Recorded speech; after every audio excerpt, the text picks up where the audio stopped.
Bonjour, bienvenue pour cette nouvelle émission de la chronique reptile Passion NAC Aube. Rudy, bonjour. Salut David. On est aujourd'hui là pour vous présenter une nouvelle espèce, mais avant d'aborder cette espèce, on va faire un petit peu le topo sur les différents emails, messages qu'on a pu recevoir. Tout d'abord, la dernière émission qu'on a fait paraître, c'était sur le reptirène. Le reptirène. On a eu les commentaires qui étaient toujours agréables, notamment sur la dernière vidéo que j'ai fait sur les soins avec Bobby, avec leur Trioffice. Donc beaucoup de messages d'encouragement, donc ça fait plaisir. Avec David, ça nous fait plaisir, ça nous donne l'envie de continuer, donc merci beaucoup de nous soutenir. Surtout qu'on a fait un peu le topo entre la chaîne de Rudy et la mienne, on est à plus de 370 abonnés, donc ça fait plaisir. Et ça nous encourage à aller vers l'avant et à trouver des nouvelles espèces. On a déjà quelques idées, on a déjà toutes les espèces qu'on a à l'heure actuelle à vous présenter, mais il y en aura d'autres que nous vous présenterons dans les futures émissions. Autre chose, on a une nouvelle conception d'émission qu'on vous a présentée dans le cadre du reptirène et puis des tortues, et puis on va intégrer petit à petit des nouvelles rubriques. Première nouvelle rubrique, des spectateurs, nos abonnés qui nous envoient des messages pour lesquels ils veulent qu'on aborde un sujet particulier. On a un message... Donc par rapport à l'association. Alors, j'ai un des abonnés, je lui avais promis on lui avait promis puisqu'il nous a contacté. Tout à fait. Donc Bessières. Voilà, exactement. Alors je vais vous lire son message. Donc en fait, il a le projet de créer un refuge pour les NAC. Donc lui, il est en Haute-Garonne à Toulouse. Et donc pour créer ce refuge, j'ai besoin d'une équipe sérieuse et de beaucoup de gens, et notamment un minimum de membres détenant CDC pour NAC. Voilà, donc si des personnes sont dans le secteur de Toulouse, qui soient capacitaires et qui ont l'envie de développer ou d'aider cette personne pour la création d'un refuge, envoyez-nous soit par David, soit par moi sur les pages Facebook, et puis on vous mettra en relation avec cette personne. Tout à fait, c'est déjà une chose. Donc si vous souhaitez qu'on communique sur nos chaînes, sur vos projets, vos envies, vos recherches, etc., il n'y a pas de problème. Nous également, on est toujours à la recherche d'un capacitaire sur la Macrochelys teminki et sur la Chelydra serpentina. On est également à la recherche d'un propriétaire de Python curtus. Ouais. Qui est un peu difficile à trouver et que j'ai pas cette espèce, donc le but nous aussi dans les vidéos, c'est de vraiment s'entraider et partager, hein. C'est pas le but de celui qui aura le plus d'abonnés entre les chaînes de reptiles, non, c'est le but, c'est que tout le monde s'entraide et que... D'ailleurs, en parlant d'entraide, il y a eu une chaîne reptile qui parle souvent de toi, qui a été remise sur Facebook, c'est Snake Reptile. Que je vois souvent, qui a fait encore une vidéo dernièrement. Lui, c'est tous les vendredis. Voilà, le but, c'est vraiment de partager, de s'entraider, en fait, tout simplement. Tout à fait. Et puis, de l'autre côté, si vous avez des questions plus précises, qu'on appelle plus communément la foire aux questions, n'hésitez pas également à nous les envoyer en utilisant les différents moyens, réseaux sociaux, comme on l'indique, les pages Facebook, etc. Il y a ce qu'il faut pour communiquer. On traitera de ces questions-là sans aucun problème, quitte à faire appel à des spécialistes ou à téléphoner à l'ONCFS ou à la DDCSPP. Voilà. Autre chose à rajouter, Rudy ? Il y a le petit projet qu'on avait parlé du direct en soir qu'on voulait faire sur une chaîne Twitch. Tu sais, Twitch ou on est en train YouTube, de regarder, on avait un peu le projet de faire une soirée, donner une certaine heure et puis de poser des questions directement en live et qu'on y réponde, mais ça faut encore qu'on travaille un peu dessus. D'un point de vue technique, c'est un peu compliqué. C'est pas évident. Donc ça serait pas mal également. On en reparlera de ce projet-là. Ce serait pas mal également qu'on présente un petit peu les installations qu'on met en place pour nos émissions. L'investissement qu'on fait petit à petit, surtout toi. C'est pas mal. D'ailleurs, en parlant de ça, on va vous présenter un nouveau produit qu'on a acheté mais qui est pas en place pour le moment, pour vous donner attendez, j'en mets un petit peu partout pour donner un petit peu plus de peps et d'énergie à nos émissions et présenter les espèces, quelque chose de sympa. On a commandé ça, il faut qu'on se plonge dedans. C'est un fond vert, de manière à ce qu'on puisse qu'est-ce qu'on peut faire avec ça? S'éclater un peu plus, jouer un peu plus les télévisions actives, des choses comme ça. Donc c'est une chose qu'on va faire. Et puis pour l'instant on va parler de... J'aime bien comment tu dis. Quelle espèce on va parler? Dendrobat. En fait il y avait le livre, j'allais le montrer. La Dendrobat. Écoute, on commence. Il est comme ça, Rudy. Tu prévois quelque chose. La dernière fois sur les tortues, il m'a embarqué vers la législation. Et puis cette fois-ci, il veut qu'on parle d'abord des livres. Ce qu'on va vous présenter, c'est les ouvrages qui ont été utilisés on se détend, pour préparer cette émission sur les dendrobats. Sur les dendrobats, j'adore. Je te laisse présenter alors. Alors, donc c'est un ouvrage de guide Terrario, les dendrobats, et puis il coûte pas en plus excessivement cher, il est à 14,90 €. Le chez Artemis. C'est un bouquin qui est assez complet. C'est une collection de toute façon. Ouais. Et puis moi ce que j'aime bien, c'est Charles Delvaux qui fait pas mal de différents guides d'élevage, de choses comme ça. Et pareil, élevage des dendrobats. Adelphobat et puis etc., qui a été utilisé également pour préparer cette petite émission sur les dendrobats. Les dendrobats qu'on va aborder tout de suite. Donc les dendrobats, Rudy, tu connais les dendrobats? C'est plus toi l'expert. C'est plus moi l'expert. Car j'ai pas ces espèces, donc c'est plus toi qui va nous en parler. Les dendrobats, j'ai mes petites notes, je suis désolé, pour essayer d'éviter, enfin surtout d'éviter d'oublier certaines choses comme pour les tortues, où on n'a pas pu aborder la reproduction, l'hibernation. Après c'est vrai aussi que si on veut vraiment entrer dans le détail, c'est plus des émissions d'1h30, 2 heures qu'il faut faire. C'est tellement complexe. Voilà. Après nous on fait surtout des grandes lignes, et puis après si vous avez des questions comme vous faites souvent sur YouTube, là où on rentre plus dans le détail quand il y a des questions, quoi. Tout à fait. Dendrobat, alors je vais pas vous faire la classification entière, c'est le genre dendrobat, et il existe 5 espèces dans les dendrobats. Tout d'abord Dendrobat auratus, vous en avez des vertes, des bleus également, différentes couleurs. Ces Dendrobat auratus viennent surtout du Nicaragua, Costa Rica, Panama. On a également les Dendrobat locamelas, qu'on trouve plus facilement en foire, expo, dans les animaleries, qui viennent de Colombie, Venezuela. Les Dendrobat nubeculosus, j'avoue que je connaissais pas avant de travailler sur cette émission, qui viennent de Guyane. Guyane, on va y revenir à la législation. Dendrobat Tinctorius, qui viennent également de Guyane, on va en reparler dans la législation, Suriname, Brésil, et enfin les Dendrobat truncatus, qui viennent de Colombie. Est-ce que tu sais qu'est-ce qui fait que ces dendrobats sont connus, et sous quel nom elles sont souvent connues, ces dendrobats? Eh ben non, pas vraiment. C'est vrai que celles qu'on entend le plus, c'est les Leucomelas et les Auratus. Je pense que c'est ce qu'on trouve le plus. Tout à fait. Je pense. Le plus commun. Les dendrobats sont souvent appelés poison frogs ou poison dark frogs. C'est-à-dire que c'est ce qu'on voit des fois à la télévision lorsqu'ils font des émissions un petit peu à l'aventure, ou dans les films, on voit les indigènes du coin prendre avec les fléchettes sur là, etc. C'est l'espèce, c'est l'animal, je crois, le plus toxique au monde en fait. C'est l'animal qui est considéré le plus toxique au monde dans son univers, dans son biotope naturel, puisque elle fabrique ce qu'on appelle de la batrochotoxine sécrétée par la peau. C'est-à-dire que c'est cette toxine qui va être dangereuse pour l'être humain, surtout s'il y a une plaie, une ouverture, etc. Elles ne sont pas soumises à l'arrêté du 21 novembre 97, ces fameuses dendrobats, pour la simple et bonne raison qu'elles sont toxiques dans leur biotope naturel.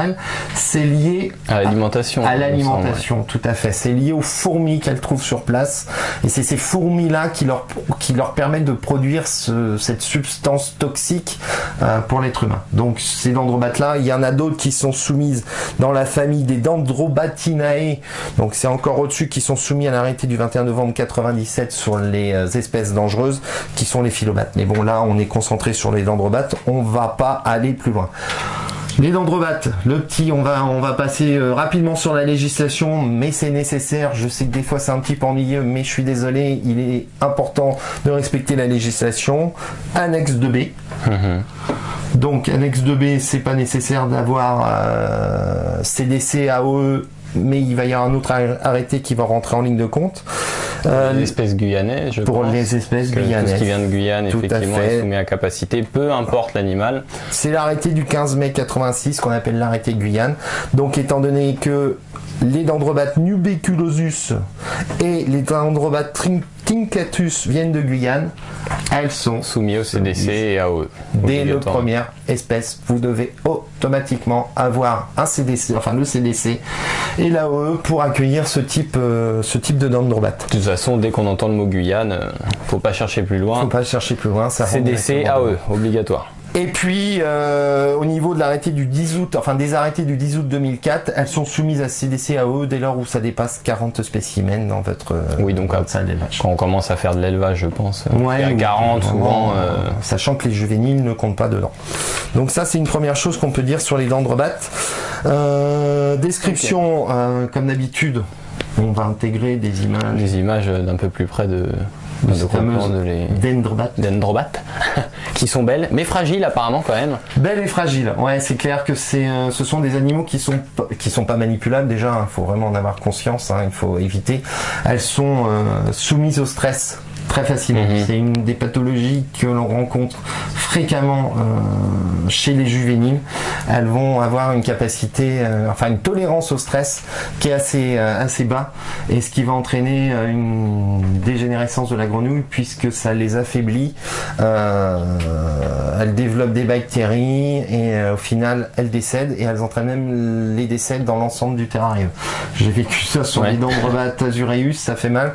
Donc surtout si vous achetez des dendrobates juvéniles, terrarium de quarantaine, j'incite même à attendre bien qu'elles soient lancées et qu'il n'y ait pas de souci de ce côté-là avant de les intégrer dans le terrarium classique. Surtout, je pense à un terrarium qui tourne déjà depuis quelques temps. Les paramètres, parce que comme tu dis, c'est assez fragile, je pense que les paramètres, il faut vraiment que ça soit nickel avant que les espèces arrivent, parce que c'est pas comme de la Litoria, comme la rainette de White, c'est pas aussi résistant. Ça peut très facilement, vous pouvez perdre. Moi, j'ai perdu 4 Azureus comme ça. Au début, ça fait 4-5 ans que je les maintiens. Au début, j'avais fait l'erreur en rentrant d'Arras de les mettre directement. Et puis, ça a été l'hécatombe. Ce serait pas vraiment une espèce pour débutants en fait. Non. Vaut mieux commencer avec déjà de l'amphibien un peu plus costaud. C'est vrai que le désertique, au départ, c'est ce qui est le plus simple parce que vous gérez uniquement la température. Dès lors où vous intégrez déjà l'hygrométrie, tout ça. L'hygrométrie, ça pose problème. Et si derrière vous avez à gérer le stress, etc., c'est préférable. Donc justement, ces dendrobates qui mesurent entre 3 et 4,5 cm, sachant que la femelle est plus grande. Puis il y a au niveau des papates, mais j'ai oublié de regarder le nom exact, qu'on peut sexer. Il y a aussi, je crois, excuse-moi, je t'interromps, il me semble, je suis pas sûr, je crois que sur les dendrobates aussi, il y a la forme du dos, je crois, qui est plus arrondie chez la femelle et un peu plus... Exact. Un peu plus costaud. Pas dendrobate, mais quand même. Monsieur Rudy qui dit qu'il n'est pas dendrobate, qu'il n'est pas amphibien, mais c'est exact. J'ai vu ça, je crois que c'est la femelle qui a le dos un peu plus carré, un peu plus. Enfin, on voit plus la cambrure. Comme quoi il bosse. Il bosse. J'essaye parce que sinon. Dendrobate. Dendrobate. Tropical, désertique. Tropical, dendrobate. Donc hygrométrie, comme on parle de tropical, température hygrométrie. Température hygrométrie 21-26 degrés. Alors il y en a certains qui vous expliqueront que l'Oratus c'était le température, l'Azureus c'était le température. Moi ça fait 5 ans que je maintiens mes dendrobates, que ça soit Oratus, Azureus ou Locomelas, 21-26 degrés. Sachant qu'au-dessus la chaleur est mal tolérée par ces dendrobates, c'est pour ça que dans le sud de la France, certains éleveurs de dendrobates sont obligés soit de les mettre vraiment dans le sous-sol, soit de mettre même une ventilation sur le terrarium pour faire baisser la température lorsque ça monte trop haut dans ces régions chaudes. Nous dans l'Aube on n'est pas trop embêtés de ce côté-là. 80 à 90% d'hygrométrie. Brumisateur, reptirène, enfin du coup soit le fameux en fait. Reptirène ou brumisateur? Le pchit. Oui, mais bon, feignant. Soit le pchit, soit le brumisateur aussi. Soit le brumisateur.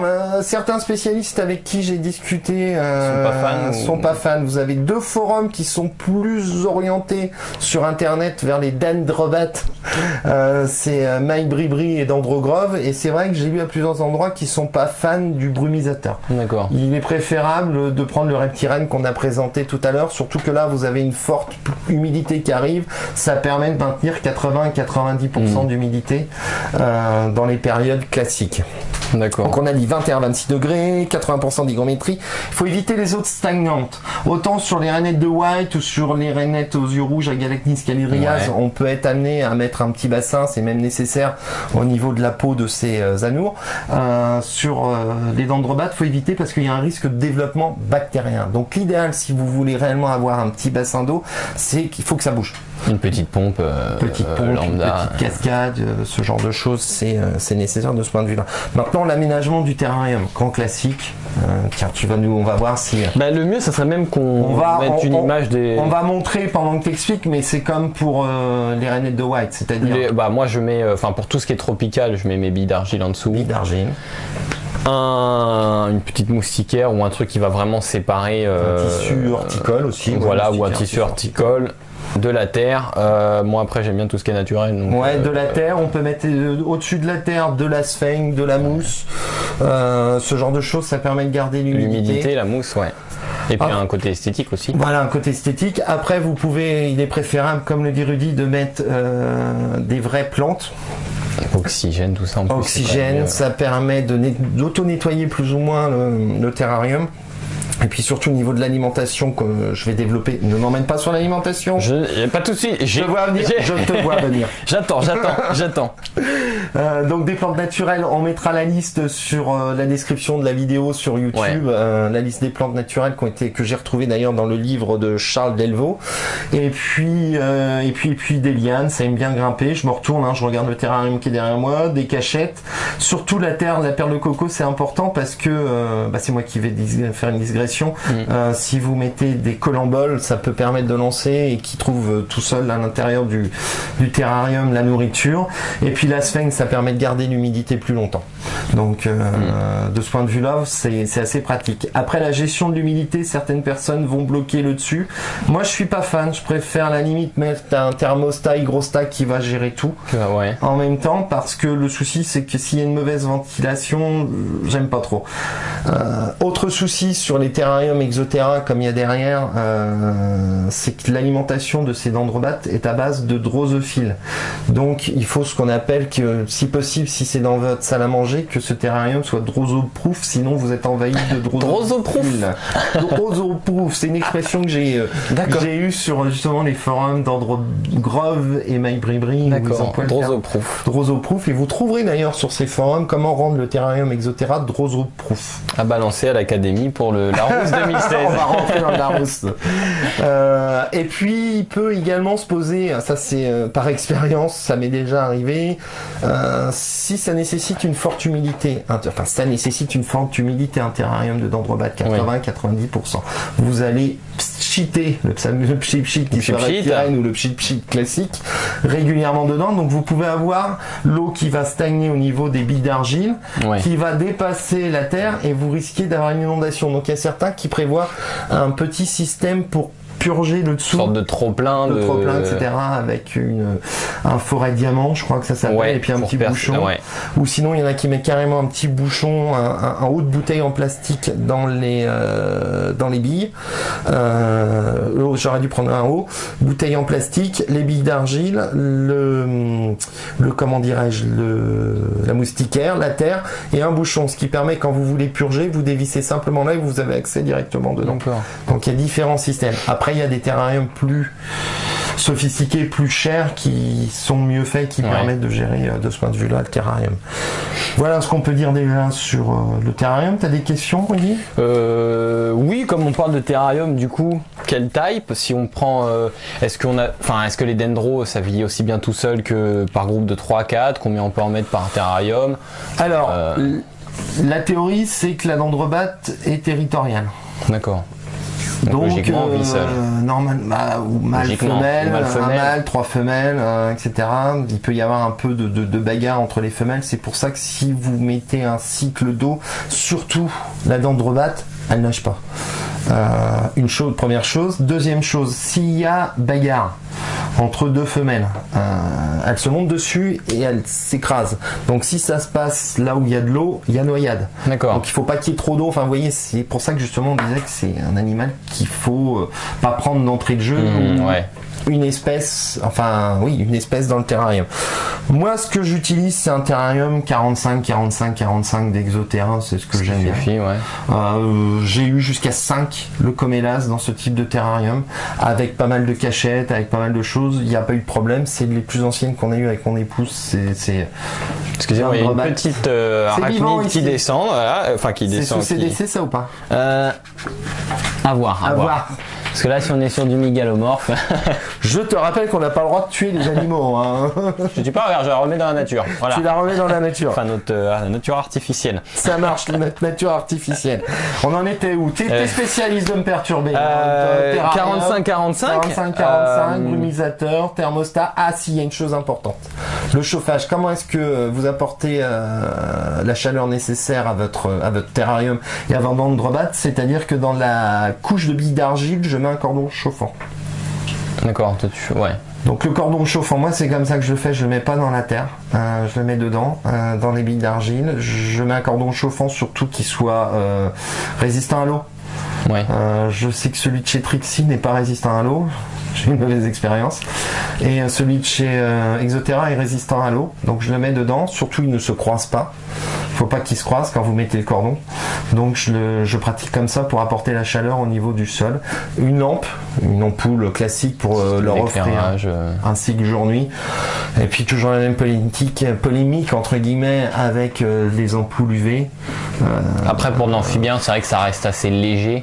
Du 2.0, autant mettre une ampoule classique. Surtout que c'est des espèces tropicales, donc les UV c'est toujours moins. Enfin dans la nature, ils prennent quand même moins d'UV qu'une espèce désertique. J'ai discuté avec quelqu'un, je crois, de l'association d'Androgrove à Arras la dernière fois, qui me disait qu'il est un éleveur depuis plusieurs dizaines d'années d'androbat, donc on est quand même amené à croire l'expérience que ce monsieur peut avoir par rapport à l'élevage des dendrobates. Il n'en met pas d'UV, donc ça sert à rien. Faut complémenter à la fois l'alimentation de vos proies et il faut complémenter systématiquement l'alimentation quand vous donnez à vos dendrobates avec la vitamine et puis avec le calcium. Encore une fois, je mets juste une précision pour ne pas avoir de commentaires. On ne dit pas que les UV sont inutiles.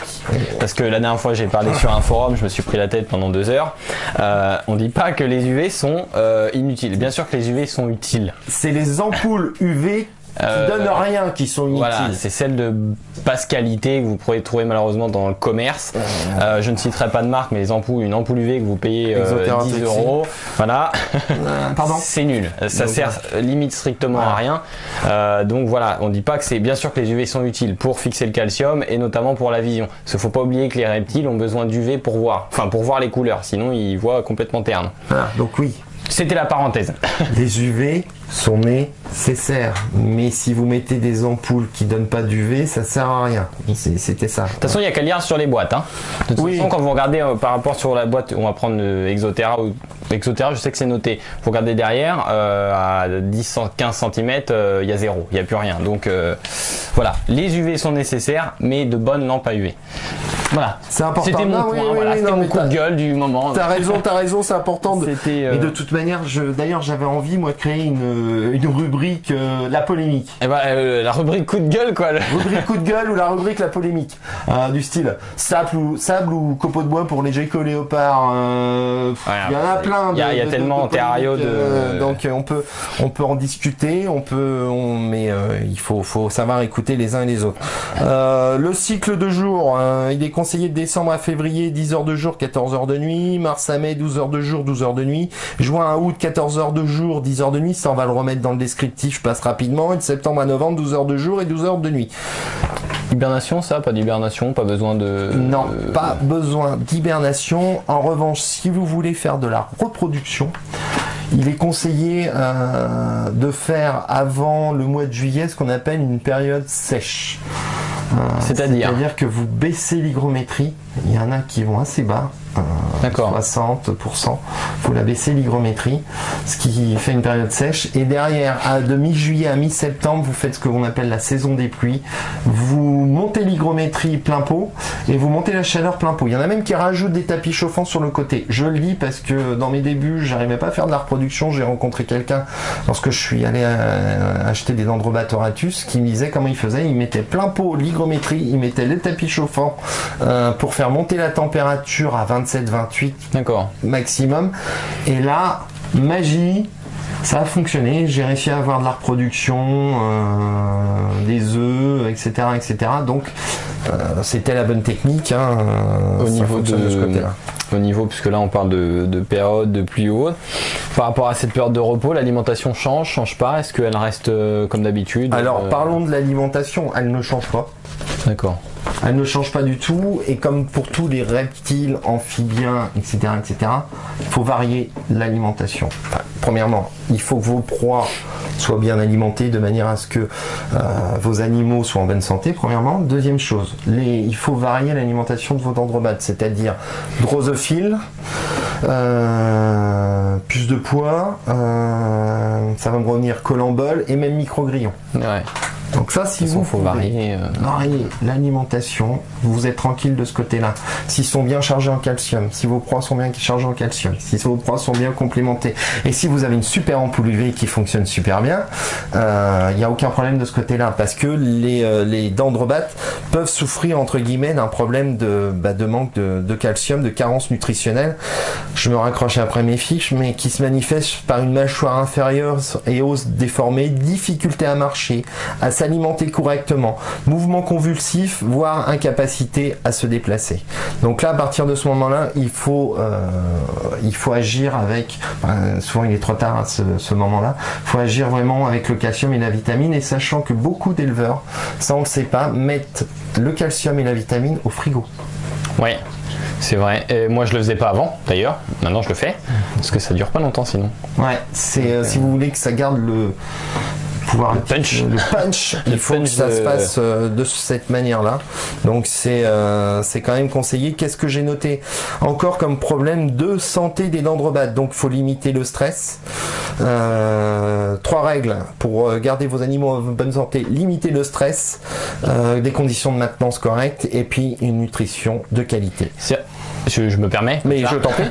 Quand tu parles limiter le stress, du coup, je pense, enfin après tu me dis si je me trompe, mais parce que les dendrobates ça se cache quand même c'est assez souvent caché. Du coup, est-ce qu'il vaut pas mieux les mettre dans un petit coin assez calme pour pas qu'il y ait trop de passages, pas les stresser, qu'elles sortent peut-être un peu plus que ça, de manière indéniable, ça joue pour la reproduction, pour tout ça. Et puis lorsque j'avais fait visiter ma salle d'élevage qu'on avait présenté la première fois ensemble, je t'avais expliqué que j'avais constaté que les dendrobates azureus et on va parler d'ailleurs des dendrobates azureus et les dendrobates leucomélas, on les voyait d'ailleurs. Celles-là, elles sont tout le temps dehors. De toute façon, ça vit la journée ou la nuit, ça, parce que ça logiquement. D'accord. Celles-là, elles sont tout le temps près du point d'eau. Sachant qu'en période de reproduction ça chante, les dendrobates leucomélas vous les entendez super bien chanter, les dendrobates azureus c'est un chant beaucoup plus, enfin c'est plus de la vibration, les auratus pareil, et justement les auratus on les voit jamais. Donc si vous voulez les voir, dendrobates azureus, dendrobates leucomélas. Je refais une digression sur la dendrobate azureus. On vous a expliqué que dans l'arrêté Guyane, j'arrive pas encore à me retenir les dates, l'arrêté du 15 mai 86, les dendrobates tinctorius sont soumises à CDC et AOE dès le premier spécimen. Et ce qu'on appelle la dendrobate azureus, en réalité c'est la dendrobate tinctorius azureus. D'accord. C'est-à-dire que la dendrobate azureus est en réalité une dendrobate tinctorius, donc devrait normalement être soumise à CDC, à AOE des premiers spécimens. Mais le changement, je l'ai noté quelque part. Ça aussi, c'est un petit problème aussi dans les reptiles, c'est qu'il ça change tout le temps de classe, c'est un petit peu. J'ai perdu mes fiches, je sais plus où je l'ai noté, mais de tête, 2003, je crois, je vais revérifier, ça a été rechangé au niveau international. L'azureus a été réintégré dans le genre. Dans l'espèce Tinctorius, mais ça n'a pas été intégré dans la législation française. C'est pour ça qu'aujourd'hui en fait on peut en avoir. Donc c'est pour ça que pour l'instant, dans la législation française, on peut garder les dendrobates azureus comme spécimen sans avoir de CDC ou de ce genre de choses. Je vais juste revenir sur un tout petit point sur le nourrissage. Je t'en prie, je reviens. Fréquence de nourrissage, tous les jours, tous les 3 jours, tous les... Les juvéniles, c'est tous les jours. C'est d'où la difficulté que j'ai eu moi à maintenir certaines juvéniles. C'est tous les jours. Il faut, comment dirais-je, garder il faut nourrir les juvéniles avec des drosophiles. Et puis les adultes, il faut les nourrir 2-3 fois par semaine, qu'à Arras, je discutais avec quelqu'un qui partait la semaine. Il les gavait bien avant de partir, il les gavait bien en rentrant. D'accord. Vous pouvez avoir une surcharge pondérale assez rapide pour vos dendrobates, mais c'est plus facile de gérer l'embonpoint que si vous avez une dendrobate qui est maigre, c'est plus difficile de la remonter. D'accord. D'un point de vue de son poids, c'est ce genre de difficulté qu'il peut y avoir. Après, on est loin de la Litoria. On est loin de la Litoria qui arrive. La mienne, elle est énorme, elle a des bourrelets partout. Et je crois qu'elle est un peu obèse, la pauvre, mais. Donc voilà, au niveau, je rejette un coup d'œil, il peut y avoir des rétentions d'eau. D'eau. La rétention d'eau. Rétention d'eau. Rétention d'œuf chez les femelles. Vous pouvez voir ça avec un gonflement, et dans ce cas-là, il est conseillé de monter rapidement l'hygrométrie, et si ça fonctionne pas, ça peut provenir d'une insuffisance rénale. Chez les juvéniles, il y a les problèmes de pattes d'allumettes qui sont liés à un développement trop rapide et à l'héritage génétique. Après, elles peuvent pas monter, elles peuvent pas grimper, etc. Faut savoir que la dendrobate, les différentes sortes d'espèces de dendrobates, elles sont normalement terrestres, et souvent elles vont se précipiter en hauteur quand il y a stress. Si vous ouvrez le terrarium, vous commencez à bouger des choses, etc. C'est ça aussi qui est important, c'est que dans un terrarium d'un gecko, d'un Chlamydosaurus kingi, vous pouvez bouger, réaménager votre terrarium, faire ce que vous voulez. À partir du moment où vous mettez la main dans le terrarium d'une dendrobate, si vous voulez replanter, couper, etc., il y a ce fameux problème du stress qui se pose, et ça monte directement. C'est d'où l'intérêt d'avoir peut-être un terrarium avec du relief, en fait, un peu de hauteur, profondeur, etc. Et puis bien sûr ce fameux terrarium de quarantaine, s'il y a un souci que vous identifiez chez une dendrobate, lorsque vous ramenez une nouvelle espèce, le terrarium de quarantaine est également nécessaire.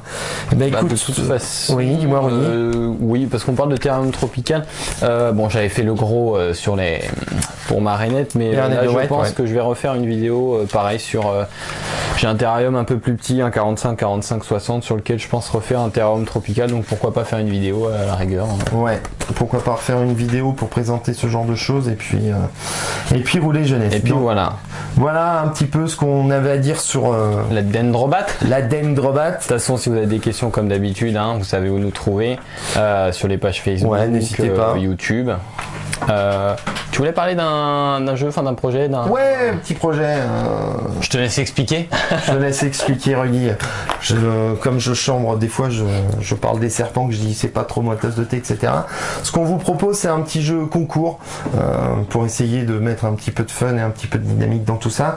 Sur la page Facebook Passion Nacobe, on vous invite à aller poster les photos, une photo de vos animaux, de votre terrarium, de ce que vous voulez, de ce qu'on représente pour vous la passion de la terrariophilie. Vous la postez sur la page Facebook Passion Nac Aube, et je vous invite vos amis, vos abonnés à aller cliquer dessus sur j'aime, et la photo qui aura le plus de j'aime gagnera pour nos amis éleveurs de serpents. Ça s'appelle comment ça? Un crochet. Un crochet pour serpent qui sera gagné. Donc on est au fin avril. On se donne jusqu'à la fin du mois d'avril pour ce jeu concours, et puis on fera les bilans, et ceux qui auront le plus de j'aime, on contactera cette personne-là. Si c'est égalité, on fera un tirage au sort, et puis on vous enverra ce crochet à serpent qui sert à manipuler. Ouais. Les vieilles teignes. De toute façon, on essaiera de mettre en place régulièrement des petites choses comme ça. Donc pour rester à votre contact, on résume. N'hésitez pas à nous envoyer vos questions, vos demandes, tout ce que vous souhaitez. Les messages d'encouragement. Les messages d'encouragement, ça fait important. Moi, je sais, c'est ce qui nous motive. Tout du moins, moi, c'est vrai que c'est clair. C'est important, parce qu'on voit que ça prend des fois on passe 2 jours sur une vidéo. On prend de notre temps, et c'est un plaisir de le faire, mais c'est encore plus plaisant quand on a vos messages de soutien, quoi. Tout à fait. Si vous souhaitez qu'on vienne, on est dans le département de l'Aube. Si vous souhaitez qu'on vienne, et ça serait avec grand plaisir, présenter une espèce, votre élevage, vos animaux, ça pose aucun problème tant que c'est pas trop non plus à des grands kilomètres. Si vous souhaitez venir tout simplement sur notre plateau télé, discuter avec nous, participer à une émission, présenter directement ici l'espèce, n'hésitez pas non plus à nous contacter, vous serez les bienvenus. Le jeu concours de la plus belle photo représentant la terrariophilie sur Passion Nac Aube. On met le lien, de toute façon. On met le lien en dessous avec toute la liste, les différentes plantes, etc. etc. Et puis, oui. Et puis voilà, toujours... Et puis c'est tout. Moi, je vais faire une vidéo qui va arriver, je vais sûrement faire ça cette semaine sur le sexage des serpents, la sonde, le pooping. Voilà, ce sera une petite vidéo assez courte. Moi, ce que je vais vous proposer certainement en complément de cette vidéo sur les dendrobates, c'est la préparation des drosophiles, comment faire préparer son propre élevage de drosophiles de manière à limiter entre guillemets les frais et puis pour la qualité. Et pour la qualité, si vous avez un système D pour lutter contre les acariens dans les drosophiles, on peut pas mettre les systèmes qu'il y a pour les serpents. C'est aussi embêtant de ce point de vue-là. Ça, je recherche une solution parce qu'on refait à chaque fois ce système-là. Ouais. Oli. Et bah c'est tout. Pour moi c'est tout bon. Et puis merci d'avoir regardé la vidéo. Et puis à bientôt. Merci. À très bientôt sur Passion Nacob, la chronique reptile.